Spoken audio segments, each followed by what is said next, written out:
तो आज का जो टॉपिक है acid basis and salts, actually the solubility of salts. तो सॉल्युबिलिटी बहुत इंपॉर्टेंट है। सॉल्युबिलिटी से प्रिपरेशन एंड प्रॉपर्टीज हम लोग जानेंगे, क्योंकि सॉल्युबिलिटी ऑफ सॉल्ट्स आपको याद रखना पड़ेगा।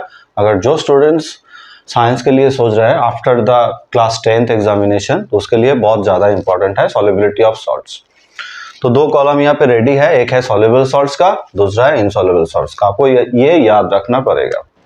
तो first, all sodium, potassium and ammonium salts are soluble in water। Solvent कौन सा कंसीडर करेंगे? इन वाटर पे, मतलब सॉल्युबिलिटी जो हम कंसीडर कर रहे हैं सॉल्वेंट, उस पे सिर्फ वाटर का कंसीडर होगा। तो all sodium, potassium and ammonium salts are soluble, मतलब कोई भी सोडियम सॉल्ट आप ले लो, कोई भी पोटासियम सॉल्ट आप ले लो, कोई भी एमोनियम सॉल्ट आप ले लो, वो सब सॉल्युबल होता है। मतलब सोडियम के साथ आप सल्फेट, सोडियम के साथ कार्बोनेट, सोडियम के साथ bicarbonate, sodium sulphide, sodium nitrate, sodium nitrite, sodium phosphate, कुछ भी सॉल्ट आप ले लो वो सॉल्युबल होगा। सिमिलर केस है पोटासियम एंड एमोनियम के साथ भी।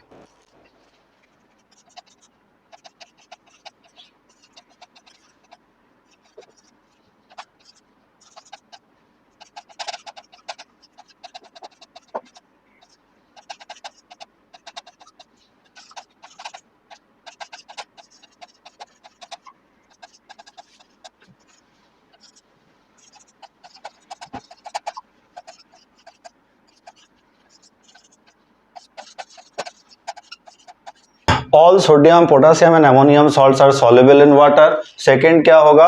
All nitrate and nitrite salts are soluble. Nitrate का मतलब क्या है? NO3-1 और NO2-1। कुछ भी मेटालिक और पॉजिटिव के साथ अगर NO3 जुड़ा हुआ है माइनस और NO2 नाइट्राइट NO2- होता है तो वो सॉल्युबल होता है। Okay, like PbNO3 lead nitrate, like CuNO3 copper nitrate. तो उसका नाइट्रेट एंड नाइट्राइट दोनों ही क्या होता है? Soluble in water. कोई भी सॉल्ट हो।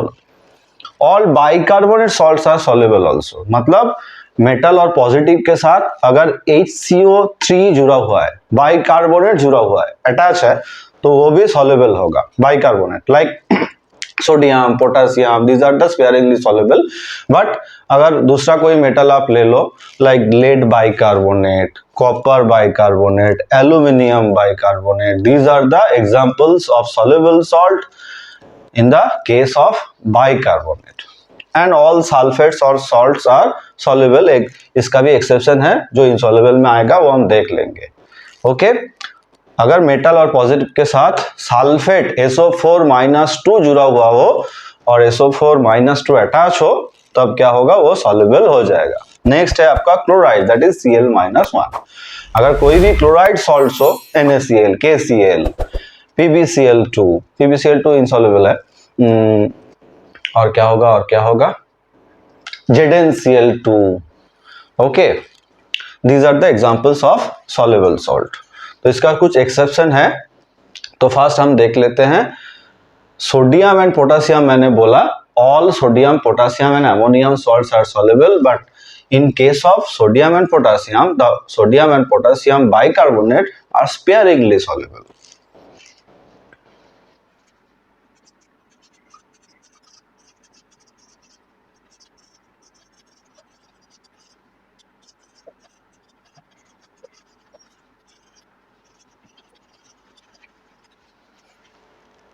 तो sodium bicarbonate and potassium bicarbonate, these are the exception. मतलब ऑल नहीं होगा, सिर्फ sodium bicarbonate and potassium bicarbonate are sparingly soluble.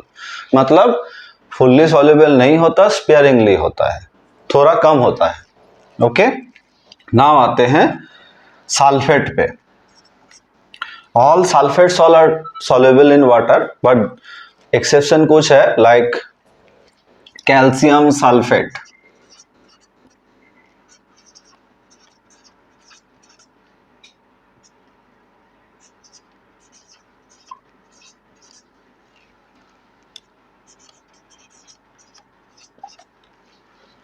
Calcium sulphate, barium sulphate, lead sulfate and silver sulfate, CaSO4, BaSO4, PbSO4, AgSO4, these are the insoluble salts।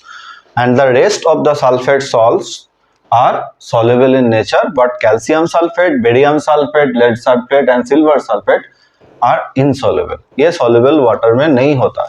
Okay ये residue दे देता है soluble पे, dissolve नहीं होगा. Chlorides में भी कुछ exception है.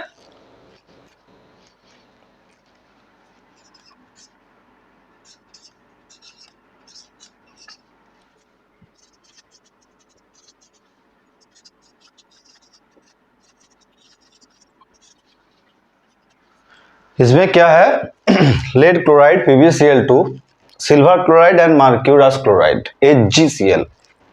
तो ये तीन इनसॉल्युबल है.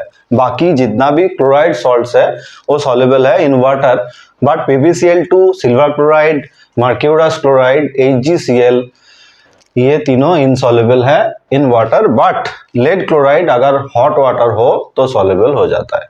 ये कोल्ड वाटर पे इनसॉल्युबल है, मगर अगर वाटर हॉट हो तो ये सॉल्युबल हो जाता है. थोड़ा गर्म कर दो, एनर्जी ज़्यादा दो तो ये सॉल्युबल हो जाता है. अब क्या है, ये पार्ट तो चला गया. Sulphate, chlorides, bicarbonates, nitrates and nitrites and all sodium, potassium, ammonium salts are soluble, you know that.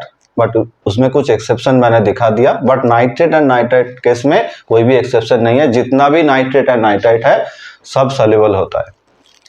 All are solubles in water. Rest of the जो नेगेटिव रेडिकल होता है सॉल्ट का वो सभी इनसॉल्युबल होता है. तो उसमें क्या क्या आता है, बाइकार्बोनेट मैंने लिया, कार्बोनेट मैंने नहीं लिया. तो कार्बोनेट फर्स्ट इनसॉल्युबल होगा. जितना भी कार्बोनेट सॉल्ट है लाइक आपका सोडियम, पोटेशियम एंड अमोनियम को छोड़ के जितना भी आप ले लो, lead carbonate, copper carbonate, zinc carbonate, कोई भी ले लो, आयरन कार्बोनेट कोई भी ले लो, तो इनसॉल्युबल हो जाएगा. कार्बोनेट इनसॉल्युबल हो जाएगा. और क्या है, सल्फाइड है, मैंने सल्फेट लिया, सल्फाइट नहीं लिया. सल्फेट क्या होता है, जब मैक्सिमम ऑक्सीजन उसमें अटैच होता है सल्फर के साथ, उसे हम ATE से डिनोट करते हैं. ITE कब होगा, लाइक सल्फाइट कब होगा, उसमें एक ऑक्सीजन कम हो जाएगा. लाइक देखिए नाइट्रेट क्या है, O3 मैक्सिमम ऑक्सीजन है, O3. नाइट्राइट स्पेलिंग थोड़ा चेंज हुआ, ITE, उसमें एक ऑक्सीजन घट गया, NO2. सिमिलर केस है सल्फेट के साथ. सल्फेट मैक्सिमम ऑक्सीजन कंबाइन होता है सल्फर के साथ, जितना भी उसका वैलेंसी है और हैंड है. बट सल्फाइड क्या होगा, उसका एक ऑक्सीजन कम हो जाएगा, फॉर्मूला हो जाएगा SO3-2. तो सल्फाइड सॉल्ट भी जितना है सब इनसॉल्युबल होता है. सल्फाइड जो होता है ID कब अटैच होता है, सिर्फ जो एलिमेंट होता है उसके साथ कोई भी ऑक्सीजन नहीं होता, तब उसे हम IDE से रिप्रेजेंट करते हैं, ACULPHIDE. तो उसका फॉर्मूलेशन क्या आ जाएगा, S, सिर्फ S, कोई ऑक्सीजन उसके साथ नहीं होगा, तो वो भी इनसॉल्युबल हो जाता है. तो सल्फाइड आपका मिल गया इनसॉल्युबल, सल्फाइड आपका मिल गया इनसॉल्युबल, कार्बोनेट आपका मिल, बाइकार्बोनेट सॉल्युबल है, कार्बोनेट इनसॉल्युबल है. फॉस्फेट, फॉस्फेट भी बाकी है. All phosphate salts are insoluble. But अगर वो phosphate salt sodium, potassium and ammonium का होगा तो सॉल्युबल हो जाएगा. अमोनियम, सोडियम, पोटेशियम, अमोनियम का कुछ भी सॉल्ट ले लो, कुछ भी, sulphate, nitrate, sulphides, chloride, chlorate, phosphate, कुछ भी आप ले लो वो सॉल्युबल हो जाता है. ये डिफरेंट मैटर है सोडियम, पोटेशियम एंड अमोनियम के साथ. लेकिन और जो मेटल और पॉजिटिव पार्ट है उसके साथ अगर आप फॉस्फेट लगा लो तो इनसॉल्युबल हो जाता है. क्लियर?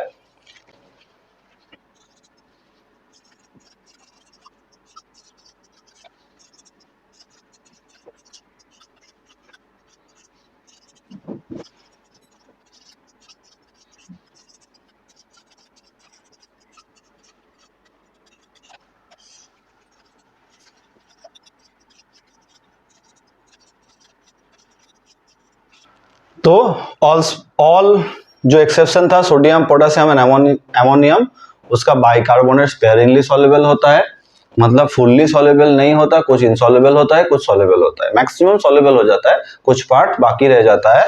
उसके बाद कैल्शियम सल्फेट में जो है calcium sulphate, barium sulphate, lead sulphate and silver sulphate, these are the totally insoluble salt. कोई भी सॉल्युबल पार्ट इसमें नहीं है. उसके बाद एक्सेप्शन है क्लोराइड का, जिसमें lead chloride, silver chloride and mercurous chloride insoluble होता है. बट लेड क्लोराइड क्या होता है, उसमें lead chloride soluble in hot water होता है।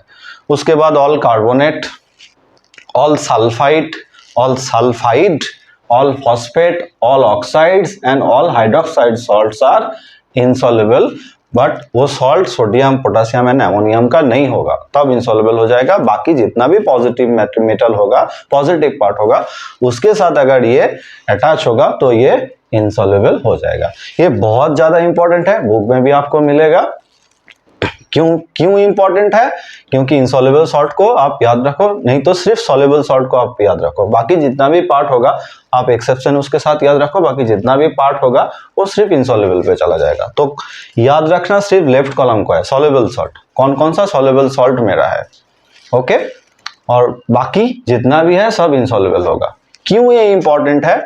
क्योंकि प्रिपरेशन में बहुत सारा एग्जाम्पल है, बहुत सारा इक्वेशन है, तो कौन सॉल्ट को, मतलब कोई सॉल्युबल सॉल्ट है, कोई इनसॉल्युबल सॉल्ट है, सॉल्युबल सॉल्ट को हम कैसे प्रिपेयर करेंगे, इनसॉल्युबल सॉल्ट को हम कैसे प्रिपेयर करेंगे, ये सब जानना जरूरी होता है। क्लियर?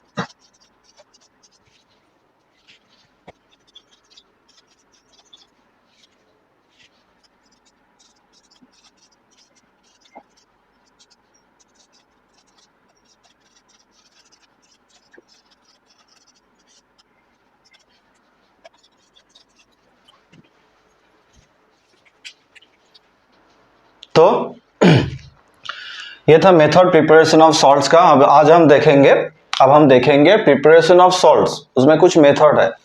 फर्स्ट क्या है? डायरेक्ट कॉम्बिनेशन मेथड, मतलब डायरेक्ट कॉम्बाइन कर देंगे, डिटेल्स में हम बाद में जानेंगे, पहले समझ लेते हैं। डायरेक्ट कॉम्बिनेशन, तो उसमें किस तरह का सॉल्ट प्रोड्यूस होता है, soluble salt and insoluble salt दोनों ही प्रोड्यूस होता है। क्यों इंपॉर्टेंट है? क्योंकि इस मेथड से हम लोग इसमें फिल्टर कर लेंगे कौन कौन सा मेथड में किस तरह का सॉल्ट प्रोड्यूस होता है। फर्स्ट जो मेथड हमने जो देखा डायरेक्ट कॉम्बिनेशन, उसमें क्या था, बोथ सॉल्युबल एंड इनसॉल्युबल दोनों ही प्रोड्यूस होता है। सेकेंड है precipitation reaction which is also known as double decomposition reaction, उसमें सिर्फ इनसॉल्युबल सॉल्ट प्रोड्यूस होता है। थर्ड पोजीशन है न्यूट्रलाइजेशन रिएक्शन, उसमें सॉल्यूशन सॉल्युबल सॉल्ट प्रोड्यूस होता है, neutralisation of insoluble base obviously. Second भी न्यूट्रलाइजेशन रिएक्शन ही है, बट उसमें टाइट्रेशन इन्वॉल्व होता है, उसमें भी सॉल्युबल सॉल्ट प्रोड्यूस होता है। थर्ड है action with dilute acids, mainly carbonate and bicarbonate, उसमें भी सॉल्युबल सॉल्ट प्रोड्यूस होता है। तो सॉल्युबल सिर्फ 1 एंड 2 ये दो प्रोसेस है, that this is the direct combination and the precipitation reaction which is also known as double decomposition reaction. सिर्फ ये दो प्रोसेस में इनसॉल्युबल सॉल्ट प्रोड्यूस होता है, सिर्फ ये दो प्रोसेस। इजी हो गया ना आपका? इनसॉल्युबल सॉल्ट को अगर आप याद रखोगे, अगर आप उसको समझोगे, तो उसका मेथड ऑफ प्रिपरेशन भी आप लोग समझ जाओगे। इसीलिए वो चार्ट बहुत इंपॉर्टेंट था, सॉल्युबिलिटी ऑफ सॉल्ट्स, कौन कौन सा सॉल्ट सॉल्युबल है, कौन कौन सा सॉल्ट इनसॉल्युबल है।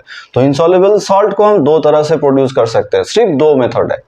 बाकी जितना भी मेथड है आपका, like neutralization of insoluble base, neutralization, titration involved and action with dilute acids or the direct combination, तो soluble salt का मेथड में आएगा। क्यों क्यों मैंने ये बताया, जब आपको सॉल्ट देगा, कुछ फॉर्मूला दे देगा और नाम दे देगा, तो उसमें कोई सल्फेट होगा, उसमें कोई क्लोराइड होगा, उसमें कोई बाइकार्बोनेट होगा, उससे कार्बोनेट होगा। तो अगर आप सॉल्ट को पहचान लोगे, whether this salts are insoluble और सॉल्युबल, तो अगर इनसॉल्युबल होगा तो आपको दिमाग में क्या आएगा, ये दो मेथड में हमको प्रिपरेशन करना है। अगर सॉल्युबल होगा तो भी आपको दिमाग में आ जाएगा, सिर्फ ये तीन मेथड है, इसमें ही ये सॉल्ट प्रिपेयर होगा।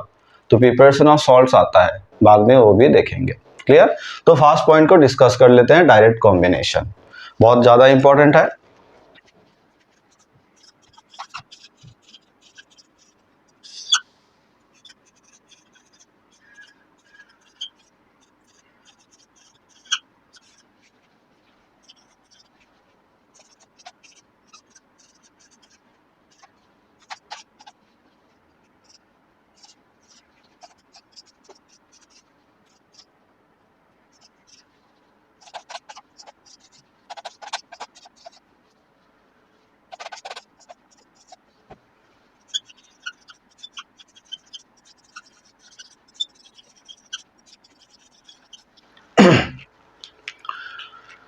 फर्स्ट मेथड क्या था, डायरेक्ट कॉम्बिनेशन। डायरेक्ट कॉम्बिनेशन की मेथड से आप क्या क्या प्रोड्यूस कर सकते हो, both soluble and insoluble salt, right. तो उसमें डायरेक्ट कॉम्बिनेशन के किस तरह का सॉल्ट प्रोड्यूस होता है, इसमें दिया हुआ है mainly chloride and sulphide salts. तो मतलब जिस सॉल्ट में Cl माइनस है एंड H2 माइनस है, सिर्फ वही सॉल्ट को आप डायरेक्ट कॉम्बिनेशन से प्रोड्यूस कर सकते हो। अब आप चार्ट को याद करो, क्लोराइड सॉल्ट क्या था, all chloride salts are soluble salt in nature, but उसमें कुछ एक्सेप्शन था, silver chloride, mercurous chloride, lead chloride, but lead chloride soluble है इन हॉट वाटर। बट इसका एग्जांपल मैंने क्या लिया, फर्स्ट एल्यूमिनियम क्लोराइड हमने प्रिपेयर किया, इसमें हीट देना पड़ेगा डेल्टा। आप हीट अप्लाई कर दो, एल्यूमिनियम के साथ क्लोरीन के साथ रिएक्शन कर दो, हो जाएगा आपका एल्यूमिनियम क्लोराइड। तो all chloride salts are soluble, तो aluminium chloride are soluble in nature.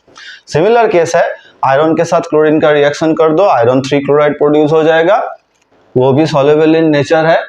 All chloride salts are soluble in nature. उसके बाद आता है सल्फाइड सॉल्ट्स। तो सल्फाइड मतलब एस, तो जिंक के साथ, लेड के साथ, आयरन के साथ डायरेक्ट कॉम्बाइन कर दो, सिंपल इजी रिएक्शन है, सिर्फ कॉम्बिनेशन हो जाएगा, अटैच हो जाएगा। तो zinc sulphide, lead sulphide, pronunciate कैसे करेंगे हम लोग, सल्फाइड, IDE।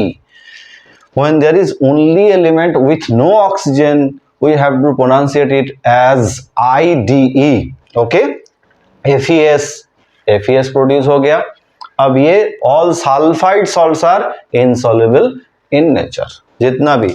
अब रिएक्शन पे आते हैं, कैसे हुआ, Al plus Cl2 gives rise to LCl3, right. अब एल्यूमिनियम का वैलेंसी है, जब ये प्रोडक्ट फॉर्म होता है, एल्यूमिनियम का वैलेंसी है 3, तो AlCl3 प्रोड्यूस हो गया, क्लोरीन का वैलेंसी है 1, तो ये क्रिस क्रॉस बैठेगा, that's why it's AlCl3। Now the balancing part, कितना क्लोरीन है 2, इसमें कितना क्लोरीन प्रोड्यूस हुआ 3, तो 2 एंड 3 को आप बैलेंस कर लेंगे बाय मल्टीप्लाइंग विथ 3, तो कितना क्लोरीन अब हो गया 6 क्लोरीन।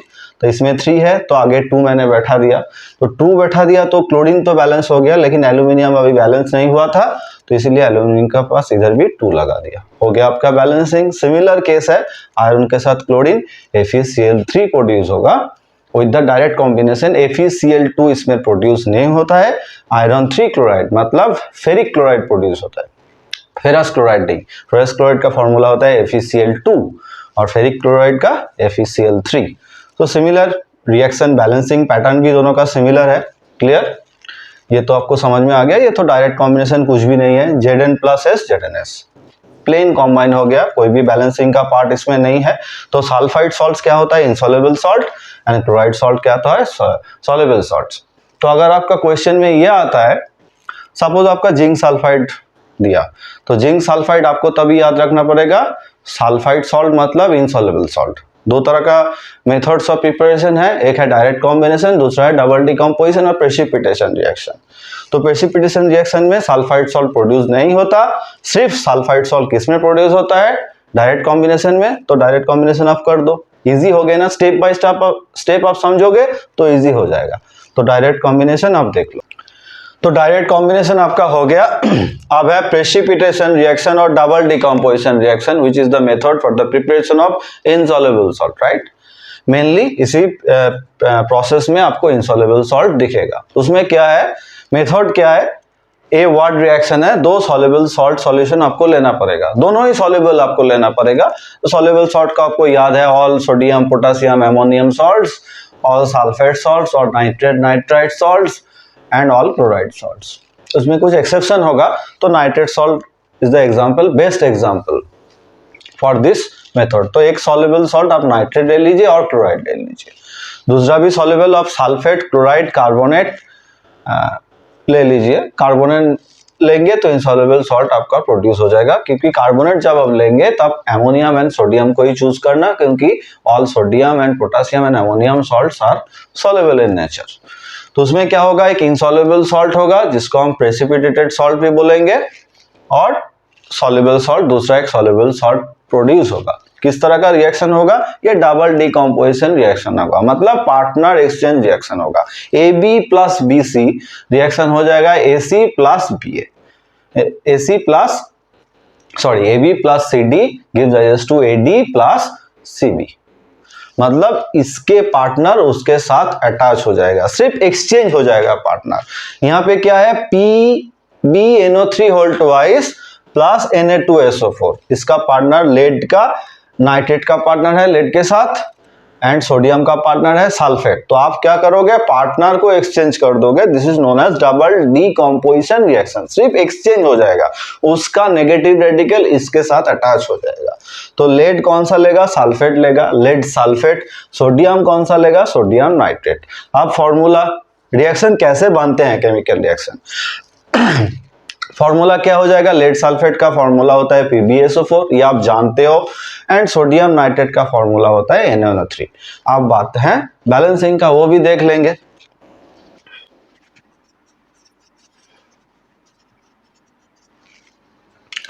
देखो सल्फेट यहाँ पे एक ही है, सल्फेट यहाँ पे एक ही है, लेड भी यहाँ पे एक ही है, यहाँ पे सोडियम 2 है, नाइट्रेट भी 2 है, यहाँ पे एक एक है, तो इसमें सिर्फ 2 बैठा दो, तो हो गया आपका बैलेंसिंग। अब प्रेसिपिटेटेड सॉल्ट और इनसॉल्युबल सॉल्ट को हम कैसे एक्सप्रेस करते हैं, by the down headed arrow, मतलब ये प्रेसिपिटेशन आ जाएगा, ये सॉल्युबल नहीं होगा, क्योंकि lead sulphate, silver sulphate, calcium sulphate, barium sulphate, ये 4 जो सल्फेट था ये इनसॉल्युबल था। All sulphate salts are soluble in water, but lead sulphate क्या होता है, इनसॉल्युबल होता है। दैट्स व्हाई ये डाउन हेडेड एरो से हमने इसे एक्सप्रेस किया। क्लियर हो गया आपका डबल डिकम्पोजिशन। तो ये सॉल्ट को हमने बाय दिस मेथड प्रोड्यूस किया, लेड सल्फेट को। अब आते हैं lead nitrate and sodium chloride. तो इसमें भी पार्टनर एक्सचेंज होगा, किसका पार्टनर कौन लेगा, लेड सोडियम को पार्टनर कर ले लेगा, एंड सोडियम लेड का जो पार्टनर है उसको ले लेगा। तो लेड का क्लोराइड फॉर्म होगा, सोडियम का नाइट्रेट फॉर्म होगा। लेड क्लोराइड का फॉर्मूला क्या है, PbCl2, एंड सोडियम नाइट्रेट का फॉर्मूला तो अभी हमने देखा, सोडियम नाइट्रेट। तो देख लेते हैं।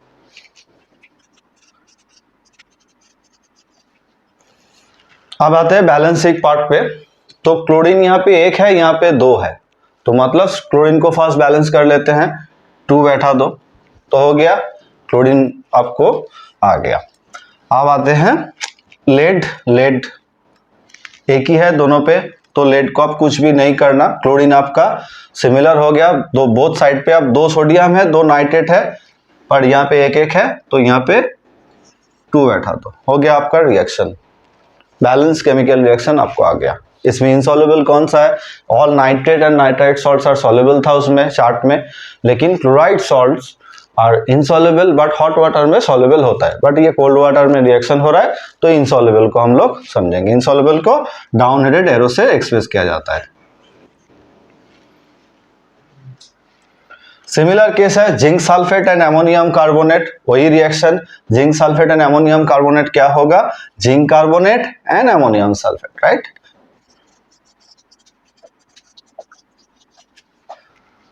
तो all sulphates salt and all sodium potassium ammonium salts are soluble, तो एमोनियम दोनों ही ये सॉल्युबल पार्ट है, तो ammonium salt sulphate is soluble, but all carbonate salts are insoluble in nature, तो इसमें जिंक कार्बोनेट है, तो ये हो जाएगा आपका इनसॉल्युबल प्रेसिपिटेट फॉर्म में आ जाएगा जिंक कार्बोनेट। अब बैलेंसिंग का पार्ट होता है, देखिए बैलेंसिंग तो हो चुका है अभी, देखो जिंक को काउंट करो, फर्स्ट जिंक 1 है, इसमें 1 है, हो गया। कार्बोनेट, कार्बोनेट यहाँ पे 1 है, यहाँ पे भी कार्बोनेट 1 है, एमोनियम यहाँ पे 2 है, यहाँ पे 2 है, सल्फेट यहाँ पे 1 है, यहाँ पे 1 है। सिमिलर बैलेंसिंग, कोई भी कुछ करने की जरूरत नहीं है, हो गया आपका बैलेंसिंग, हो ही प्लेन रिएक्शन में ही बैलेंस हो चुका है। अब इसका क्या होगा, zinc carbonate and sodium nitrate similar, तो बैलेंस करना जरूरी है, zinc carbonate and sodium nitrate, zinc तो 1 है, मिल गया, कार्बोनेट भी 1 है, ये मिल गया। अब सोडियम 2 है, नाइट्रेट 1 है, तो सोडियम 2 है तो इसमें 2 करना ही पड़ेगा, तो नाइट्रेट कितना हो गया, राइट साइड में 2 हो गया, तो इसमें भी 2 लगाना पड़ेगा, तो 2 जिंक हो गया, तो ये जिंक नाइट्रेट का फॉर्मूला हमने गलत देखा, सॉरी। तो देखो अब हो गया जिंक, जिंक कार्बोनेट, जिंक 1 है, कार्बोनेट एक है, दो जिंक कार्बोनेट फॉर्म हो गया, दो सोडियम है, दो सोडियम है, दो नाइट्रेट है, दो नाइट्रेट। ठीक है, सिमिलर रिएक्शन होगा कैल्शियम के साथ।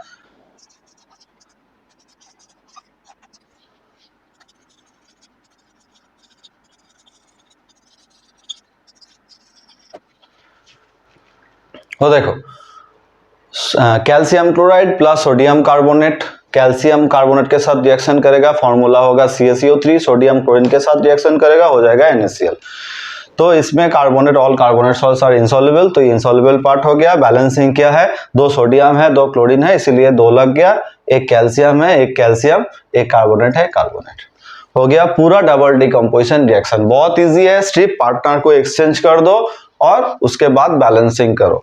और जो कार्बोनेट एंड सल्फेट और क्लोराइड पार्ट है वो होगा आपका इनसॉल्युबल और प्रेसिपिटेटेड सॉल्ट, और जो नाइट्रेट एंड सल्फेट होगा वो भी सोडियम और एमोनियम का, तो वो होगा सॉल्युबल सॉल्ट। तो आपका दो मेथड्स ऑफ प्रिपरेशन हो गया, जिस मेथड से हम लोग क्या कर सकते हैं, प्रोडक्शन कर सकते हैं, प्रोड्यूस कर सकते हैं इनसॉल्युबल सॉल्ट, राइट।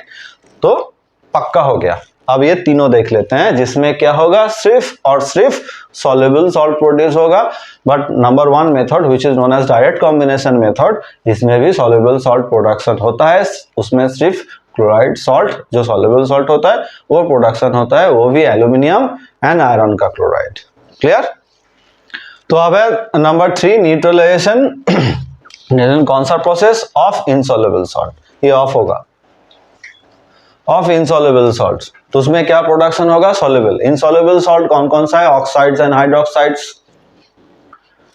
मतलब न्यूट्रलाइजेशन रिएक्शन हम किसे बोलते हैं, with the action of acid and base.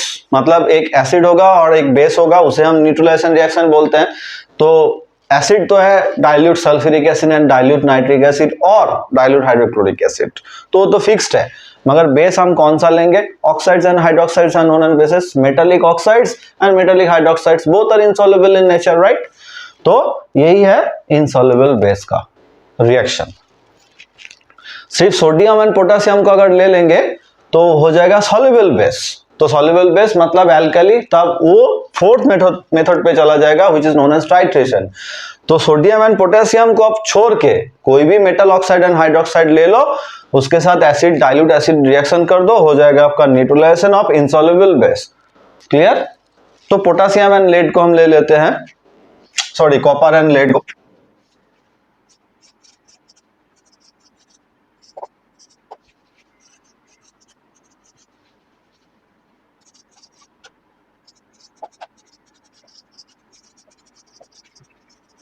तो देखो CuO insoluble base, PbO insoluble base, oxides है, metal oxide that's why insoluble, both oxides and hydroxides are insoluble अगर वो सोडियम पोटेशियम का ना हो तो उसके साथ डाइल्यूट एसिड आपको लेना पड़ेगा, dilute H2SO4 and dilute HNO3। तो क्या प्रोडक्शन होगा, सिंपल ऑफ एसिड के साथ बेस का रिएक्शन क्या होगा, सॉल्ट प्लस वाटर। तो वाटर को आप निकाल दो यहां से, वाटर निकल गया, तो वाटर इधर है H2O। अब क्या बचा हुआ है, CuSO4। All sulphate salts are soluble as we know, तो ये सॉल्युबल सॉल्ट होगा, कॉपर सल्फेट प्लस H2O। इसमें आप डाइल्यूट H2SO4 नहीं ले सकते क्योंकि लेड सल्फेट इनसॉल्युबल होता है, ये एक्सेप्शन है। All sulphates are soluble but lead के साथ आप H2SO4 नहीं ले सकते, अगर लोगे तो ये इनसॉल्युबल सॉल्ट हो जाएगा। तो PbO plus dilute nitric acid को हम ले लेंगे, क्लोराइड भी नहीं ले सकते क्योंकि लेड क्लोराइड भी इनसॉल्युबल होता है। PbO प्लस डाइल्यूट HNO3, तो वाटर फिर से आप निकाल दो, ये 2 HNO3 लगेगा, 2 मैंने यहाँ पे बैठा दिया। तो देखो यहाँ पे 2 हाइड्रोजन एक ऑक्सीजन, 2 हाइड्रोजन एक ऑक्सीजन, निकल गया क्या, H2O। 2 हाइड्रोजन एक ऑक्सीजन, क्या बचा हुआ है, लेड एंड नाइट्रेट। फॉर्मूला क्या होगा, सॉरी ये कॉपर मैंने लिख लिया, ये फॉर्मूला होगा PbNO3 whole 2, PbNO3 whole 2, right. Okay, एक Pb है, 2 नाइट्रेट है, क्योंकि आगे दो है, तो हो जाएगा PbNO3 होल 2। सिमिलर आप हाइड्रोक्साइड के साथ भी रिपीट कर सकते हो, देख लो।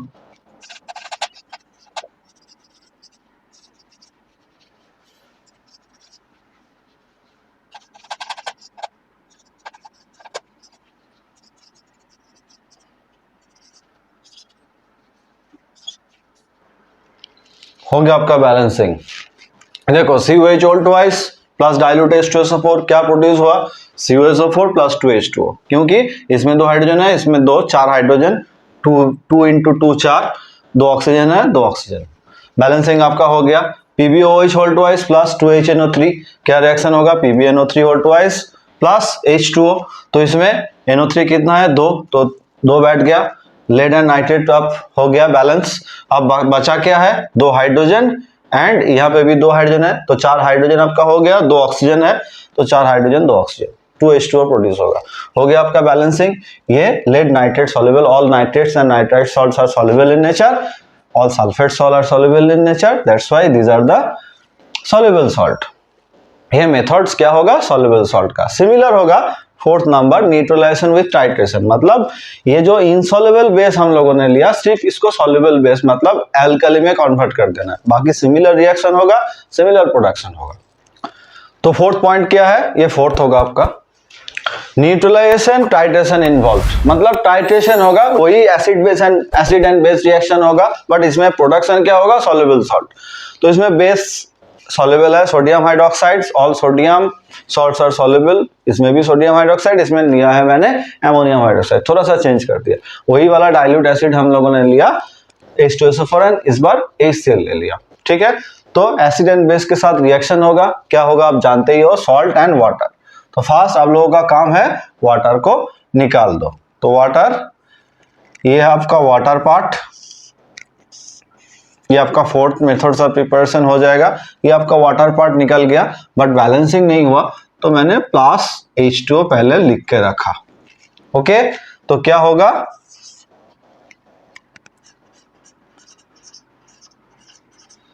Na2SO4 plus 2H2O, Na2SO4 plus 2H2O, 2 Na है, 2 Na है, 2 सोडियम आपका बैलेंस हो गया, सल्फेट एक है, उसके बाद 2 हाइड्रोजन, इसमें 2 हाइड्रोजन 2 ऑक्सीजन, तो मतलब टोटल 4 हाइड्रोजन 2 ऑक्सीजन, तो मतलब 2H2O, बैलेंस आपका हो गया। सिमिलर आप रिएक्शन कर सकते हो HCl के साथ, तो वाटर को निकाल दो,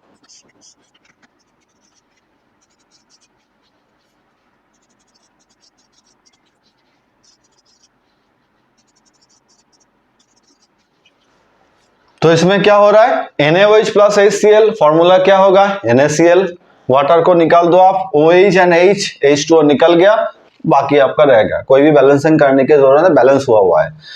NH4OH प्लस H2SO4, इसमें रिएक्शन क्या आएगा, H2O को आप निकाल दो यहां से, ये आपका H2O है, बट इसमें 2 लगता है, तो 2H2O आपका प्रोड्यूस हो गया।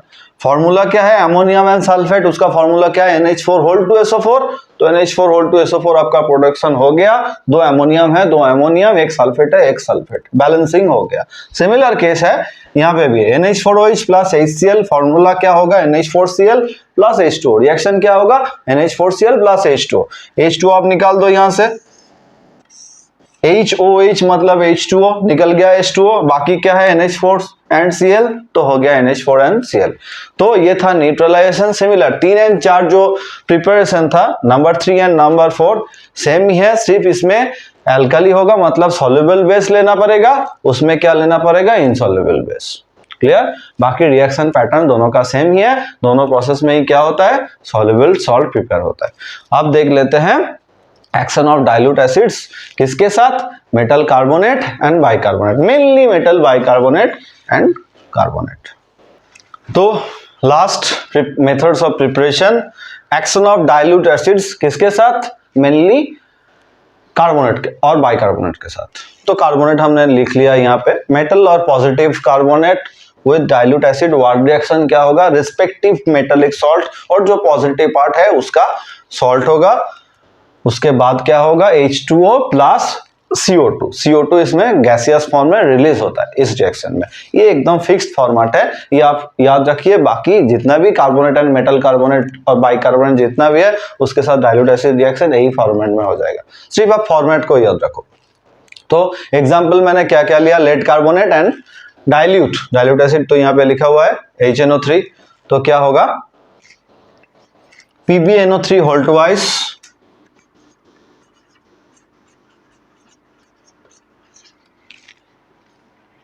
तो यहाँ पे 2 नाइट्रेट है, यहाँ पे 1 नाइट्रेट है, यहाँ पे 2, यहाँ पे 1, तो कर दो 2HNO3, हो गया आपका बैलेंसिंग। तो बाकी क्या है, actually this is also the double decomposition reaction, मतलब partner exchange reaction, exchange radical होता है इसमें, exchange of radical takes place. तो क्या होगा H2CO3, राइट। अब H2CO3 को आप स्प्लिट कर दो, तोड़ दो, डिकम्पोज कर दो, तो क्या आ जाएगा H2O plus CO2, H2O plus CO2। Actually production H2CO3 और कार्बोनिक एसिड ही होता है, बट वो डिकम्पोज होके H2 CO2 फॉर्म हो जाता है और C2 गैसियस फॉर्म में सॉल्यूशन से बाहर निकल जाता है, इसलिए H2CO3 सॉल्यूशन में नहीं रहता। क्लियर। तो H2O plus CO2। Similar reaction zinc carbonate plus dilute HNO3, इसमें क्या होगा zinc ZnCO3, similar H2O plus CO2। ओ जिंक नाइट्रेट होगा, ये जिंक कार्बोनेट कैसे होगा, NO3 whole twice H2O plus CO2, 2H and CO, H2O plus CO2।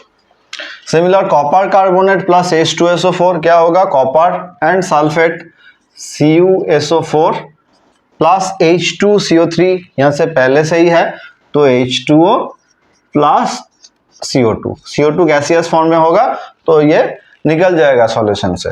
अब ammonium carbonate, ये मेटल नहीं है, मैंने पे मेटल लिख दिया, तो पॉजिटिव कोई भी हो, क्योंकि एमोनियम सिर्फ एक ही रेडिकल होता है जो पॉजिटिव बिहेव करता है, मेटल की तरह बिहेव करता है, राइट। और जितना भी रेडिकल है वो नेगेटिव रेडिकल है।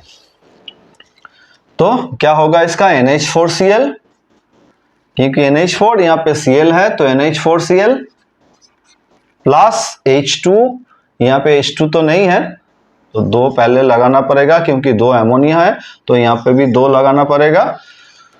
तो अब जाके हो गया 2H and CO3, मतलब H2CO3 जो कि होगा H2O प्लस CO2।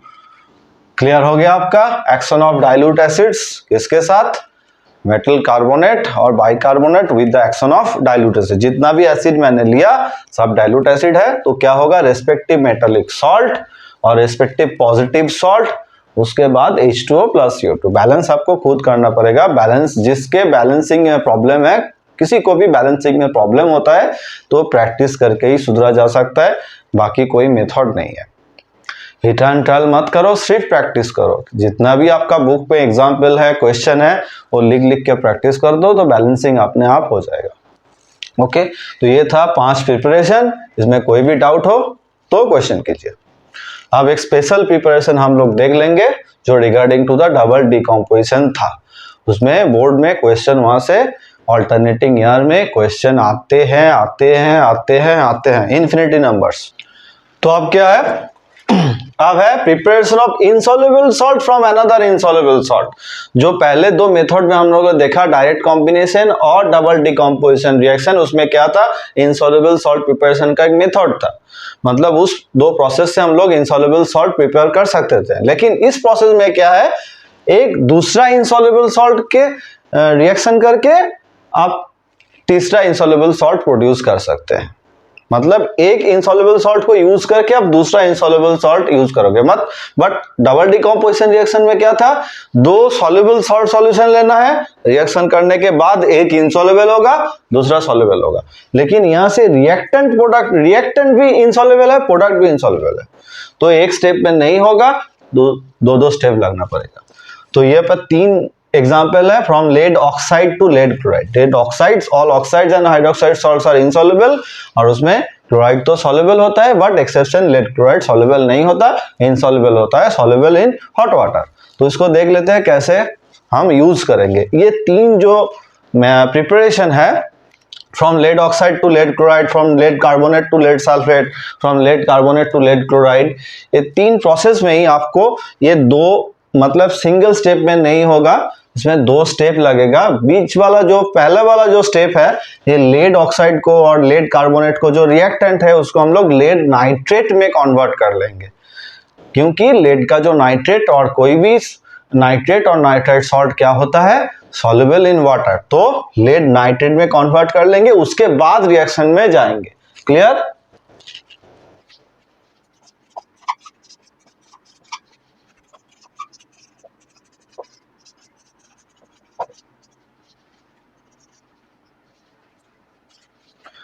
तो क्या हुआ, लेड ऑक्साइड्स यहाँ पे है। फर्स्ट स्टेप क्या बोला मैंने, first you have to convert lead oxide into lead nitrate by the using of dilute nitric acid. Lead nitrate को, कोई भी सॉल्ट को, बीच वाला जो फर्स्ट स्टेप होगा उसको हम नाइट्रेट में कन्वर्ट कर देंगे, इसके साथ with the using of dilute nitric acid. Clear होगा? तो लेड ऑक्साइड यहाँ पे है, यहाँ पे नाइट्रिक एसिड है, क्या प्रोड्यूस होगा, लेड नाइट्रेट प्लस H2O। तो बैलेंसिंग अब जरूरी है क्योंकि लेड नाइट्रेट का फॉर्मूला NO3 होल ट्वाइस है, तो इसमें एक ही NO3 है HNO3 में, इसलिए 2 रखना पड़ा। तो अगर 2 रखोगे तो 2H हो जाएगा और यहाँ पे एक ऑक्सीजन है तो निकल गया H2O। क्लियर? तो अब लेड नाइट्रेट होगा, उसके बाद क्या होगा, लेड क्लोराइड को प्रोड्यूस करना है। कैसे करेंगे, जो प्रोडक्शन होगा बीच में लेड नाइट्रेट, उसके साथ आपका जो नेगेटिव रेडिकल है क्लोराइड सोडियम सॉल्ट का, वो लेना पड़ेगा, सोडियम का वो नेगेटिव रेडिकल आपको लेना पड़ेगा और इसके साथ रिएक्शन कर देना है, प्रोड्यूस हो जाएगा आपका। ये सिंपल बेस्ड मेथड है और फिक्स्ड मेथड है।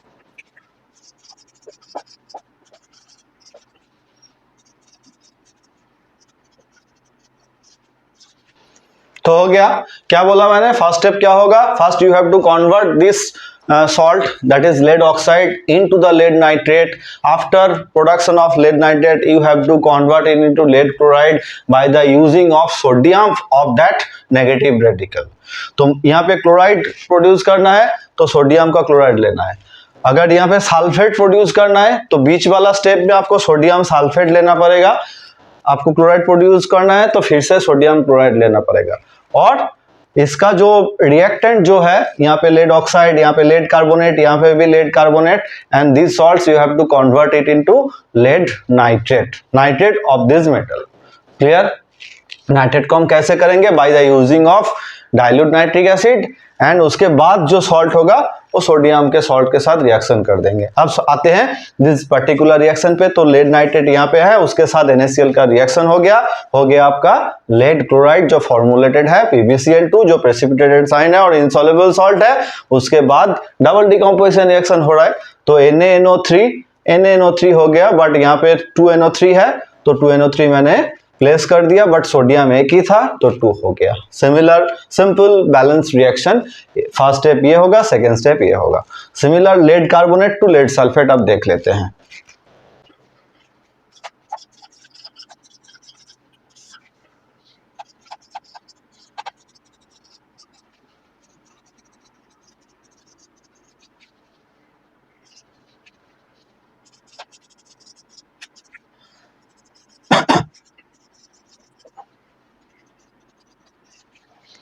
देखो सेकेंड रिएक्शन क्या था, lead carbonate to lead sulphate, lead carbonate to lead sulphate, right.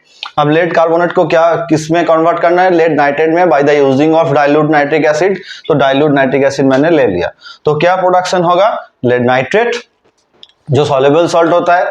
अब मेटल कार्बोनेट और बाइकार्बोनेट के डाइल्यूट एसिड के साथ रिएक्शन क्या होता है, respective metallic salt plus H2O plus CO2, तो H2O CO2 आपका प्रोडक्शन हो गया। तो लेड नाइट्रेट बीच में हम लोगों ने प्रोड्यूस कर लिया। अब क्या प्रोड्यूस करना है, सल्फेट, तो उसके साथ क्या रिएक्शन होगा, सोडियम ऑफ दैट रेडिकल। तो सोडियम सल्फेट मैंने ले लिया, हो गया आपका lead sulphate and NO3 balancing क्यों है, 2NO3 क्यों हुआ, यहाँ पे 2NO3 है इसीलिए 2 बैठ गया, यहाँ पे भी 2 सोडियम है। क्लियर? अब एक ही रिएक्शन बचा है, lead carbonate and lead chloride, तो मैं यहाँ पे भी लिख देता हूं।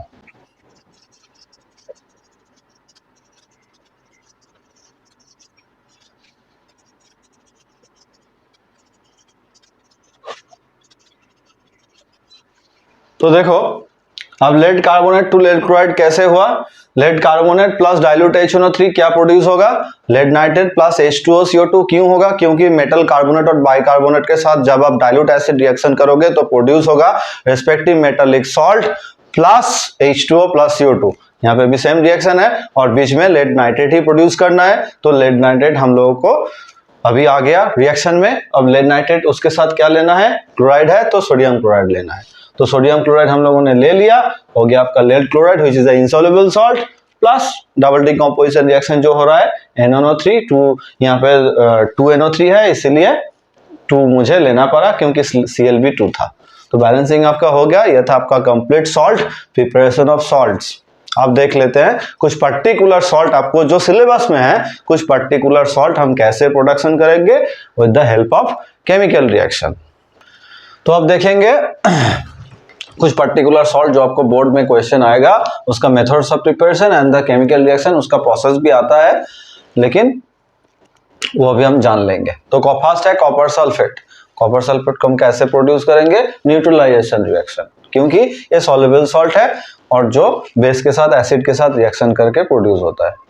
क्यों, कैसे पकड़ेंगे हम लोग? क्योंकि मेटल कॉपर है, क्योंकि ये इनसॉल्युबल बेस जो कॉपर ऑक्साइड और हाइड्रोक्साइड के साथ था और उसके साथ एसिड रिएक्शन करके प्रोड्यूस करता है। डिस्प्लेसमेंट रिएक्शन में नहीं हो सकता। क्यों नहीं हो सकता? क्योंकि कॉपर हाइड्रोजन को डिस्प्लेस नहीं कर सकता। क्लियर? तो मेथड क्या होगा? Neutralisation of insoluble base.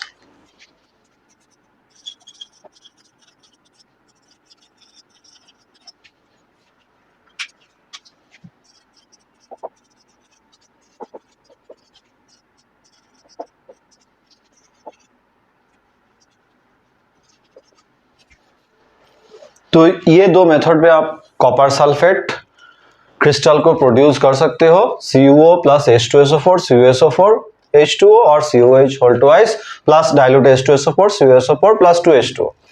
जो सॉल्ट सॉल्यूशन प्रिपेयर हुआ उसको आप हीट करोगे by the using of Bunsen burner, मतलब आपको हीट अप्लाई करना पड़ेगा। जब ये इवापोरेट टू ड्राइनेस हो जाएगा, कंप्लीट हो जाएगा, जो क्रिस्टल फॉर्म होगा उसको कूल करोगे नॉर्मल टेम्परेचर में, तो आपको क्रिस्टल आ जाएगा कॉपर सल्फेट का CuSO4.5H2। इसे हम ब्लू विट्रियल भी कहते हैं। ये ब्लू कलर में होता है इसीलिए इसको ब्लू विट्रियल भी कहा जाता है। उसके बाद रिएक्शन है Na2SO4 and FeSO4। Na2SO4 similar reaction, neutralization ही होगा क्योंकि सोडियम है, न्यूट्रलाइजेशन टाइट्रेशन इन्वॉल्व होगा। बेस लेंगे हम क्या? सोडियम हाइड्रोक्साइड, उसके बाद डाइल्यूट H2SO4। तो इसमें भी रिएक्शन क्या होगा? न्यूट्रलाइजेशन। फर्स्ट आप लोगों को क्या, ये जो सॉल्ट हम लोगों ने देख लिया, फर्स्ट आप लोगों को देखना है कि ये सॉल्ट सॉल्युबल है या इनसॉल्युबल है। अगर सॉल्युबल है तो कौन से मेथड में जाएंगे, इनसॉल्युबल है तो कौन से मेथड में जाएंगे। देखो सल्फेट सल्फेट सल्फेट सब कुछ सल्फेट है, तो all sulphate are soluble in water, but exception कुछ है, लेड सल्फेट। तो यहाँ पे लेड सल्फेट नहीं है तो मतलब आपको सॉल्युबल सॉल्ट में जाना पड़ेगा। सॉल्युबल सॉल्ट का जो प्रिपरेशन, मेथड्स ऑफ प्रिपरेशन क्या था? Direct combination, displacement, neutralisation. दो न्यूट्रलाइजेशन है by of insoluble base, of using insoluble base, neutralisation by titration, and है रिएक्शन विथ डाइल्यूट एसिड। उसके सिर्फ कार्बोनेट एंड बाइकार्बोनेट को आप यूज कर सकते हो। ओके, तो इसमें सल्फेट है जो कॉपर एंड सोडियम का है। कॉपर का तो न्यूट्रलाइजेशन होगा bye the using of insoluble base, तो हो गया। अब सोडियम सल्फेट, ये भी न्यूट्रलाइजेशन प्रोसेस होगा बट टाइट्रेशन होगा।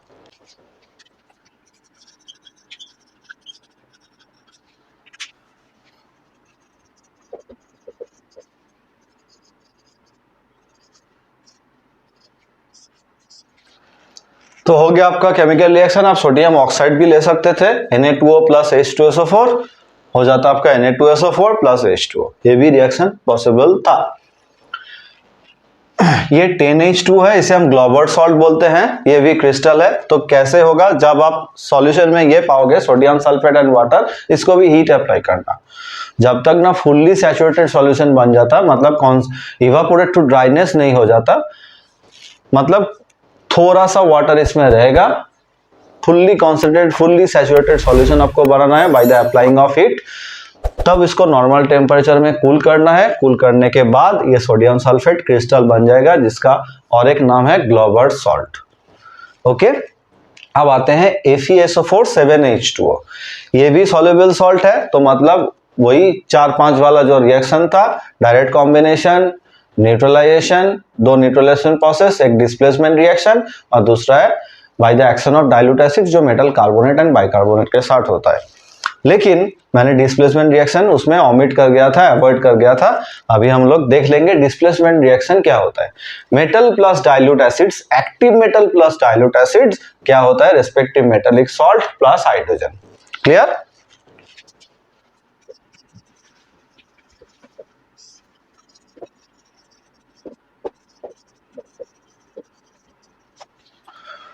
तो क्या है डिस्प्लेसमेंट रिएक्शन? क्या बोला मैंने? Active metal plus dilute acid gives rise to metallic salt plus hydrogen. अब एक्टिव मेटल क्या है?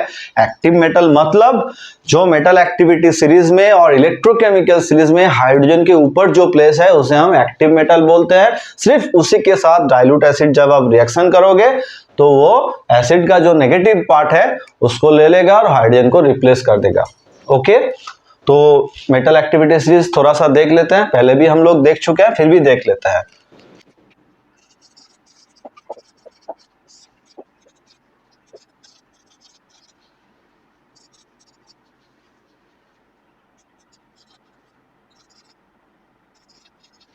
ये आपका मेटल एक्टिविटी सीरीज जो आपके सिलेबस में सिर्फ यही आप याद रखोगे, lithium, sodium, potassium, calcium, magnesium, aluminium, zinc, iron, magnesium भी है और मैंगनीज भी है। जिंक एंड आयरन के बीच में मैंगनीज Mn प्लेस हो जाएगा, उसके बाद है हाइड्रोजन, उसके बाद है कॉपर।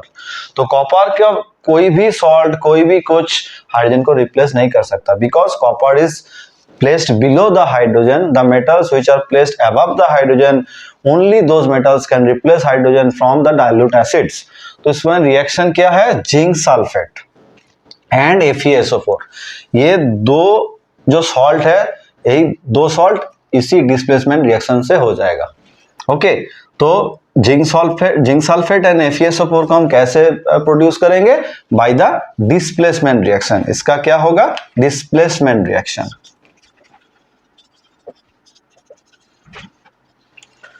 तो डिस्प्लेसमेंट रिएक्शन यह है। अब इक्वेशन हम लोग देख लेंगे तो क्या होगा? जिंक मेटल हम लेंगे, उसके बाद क्योंकि सल्फेट है तो सल्फ्यूरिक एसिड लेना पड़ेगा, डाइल्यूट सल्फ्यूरिक एसिड। यहाँ पे FeSO4 है, यहाँ पे भी डाइल्यूट सल्फ्यूरिक एसिड लेना पड़ेगा। और जो डिस्प्लेसमेंट रिएक्शन है वो भी सॉल्युबल सॉल्ट देता है। सॉल्युबल सॉल्ट जो 5 मेथड मैंने दिखाया था for the preparation of soluble salt, वो 6 मेथड्स हो जाएगा।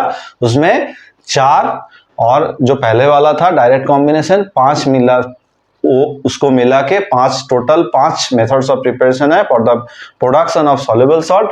सिर्फ एक पर्टिकुलर एक रिएक्शन है, दैट इज द प्रेसिपिटेशन और double decomposition for the preparation of insoluble salt. Direct combination पे आप दो तरह का सॉल्ट भी प्रोड्यूस कर सकते हो।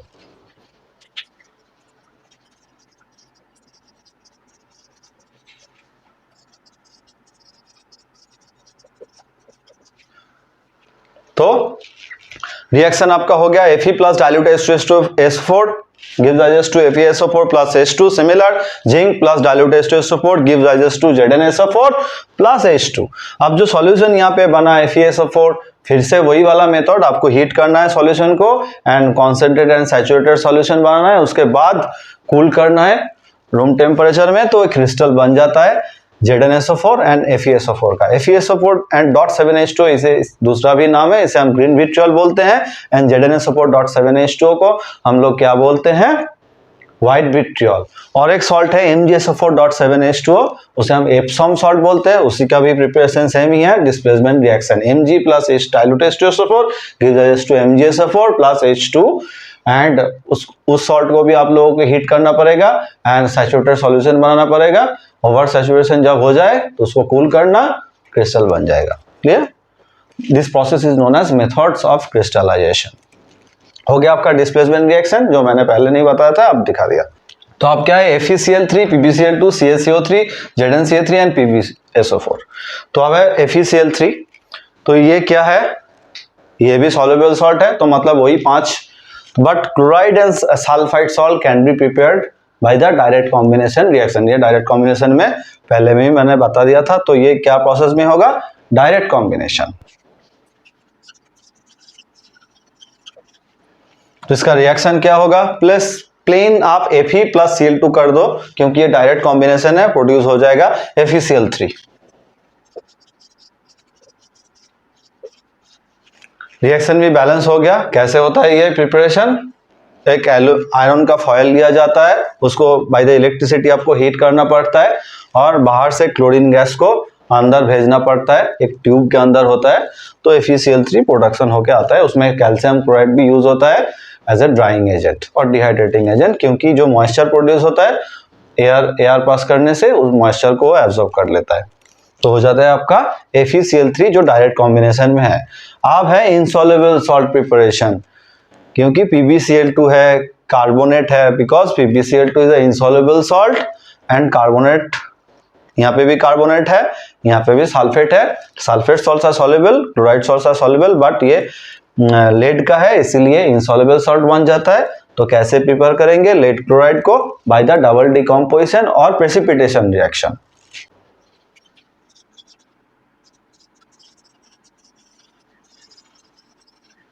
प्रेसिपिटेशन और डबल डिकम्पोजिशन रिएक्शन। तो रिएक्शन कैसे होगा? लेड क्लोराइड अभी हम लोगों ने देखा लेड क्लोराइड कैसे प्रिपेयर करते हैं।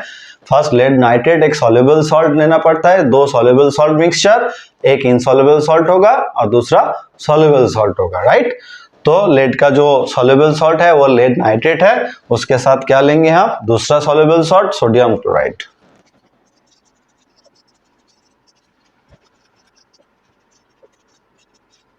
तो हो गया आपका preparation, lead nitrate, soluble salt, दूसरा सॉल्युबल सॉल्ट आपका insoluble salt lead chloride plus NaNO3। तो this is the methods of preparation for the lead chloride. जब भी आप इनसॉल्युबल सॉल्ट देखोगे एक ही मेथड आपको दिमाग में आना चाहिए, सिर्फ डबल डिकम्पोजिशन और precipitation reaction. Precipitation reaction is also known as double decomposition reaction और पार्टनर एक्सचेंज रिएक्शन। बट अगर वो सल्फाइड हो और क्लोराइड हो तो अब आपको दिमाग में रहना चाहिए कि डायरेक्ट कॉम्बिनेशन में भी हो सकता है, लेकिन डायरेक्ट कॉम्बिनेशन में इनसॉल्युबल सॉल्ट में सिर्फ सल्फाइड ही प्रोड्यूस होता है, नॉट क्लोराइड ऑफ लेड और नॉट क्लोराइड ऑफ सल्फेट, कुछ एक्सेप्शन होता है। सिमिलर कैल्शियम कार्बोनेट, ये भी डबल डिकम्पोजिशन होगा। जितना भी अभी बाकी सॉल्ट है, calcium carbonate, zinc carbonate and lead sulphate, all are prepared by the double decomposition और प्रेसिपिटेशन रिएक्शन।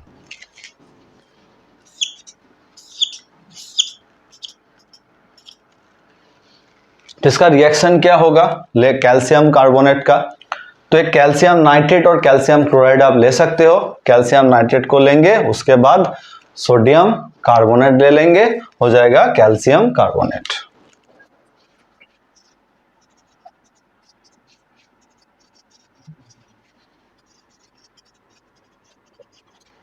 तो हो गया आपका calcium carbonate is the insoluble salt. आप कैल्शियम क्लोराइड भी ले सकते थे, यहाँ पे अमोनियम कार्बोनेट भी ले सकते थे, हो जाता।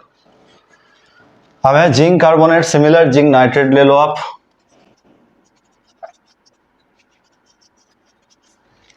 तो क्या हो जाएगा? जिंक कार्बोनेट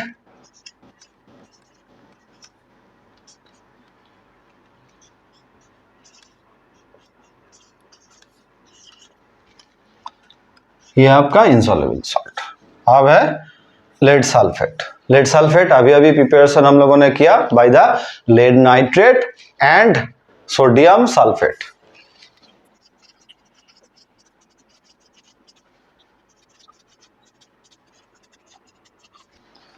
ये सॉल्युबल सॉल्ट है लेड नाइट्रेट, ये भी सॉल्युबल सॉल्ट है, तो क्या होगा? डबल डिकम्पोजिशन का यही क्राइटेरिया था, दो सॉल्युबल सॉल्ट सॉल्यूशन होना चाहिए। उसमें क्या होगा?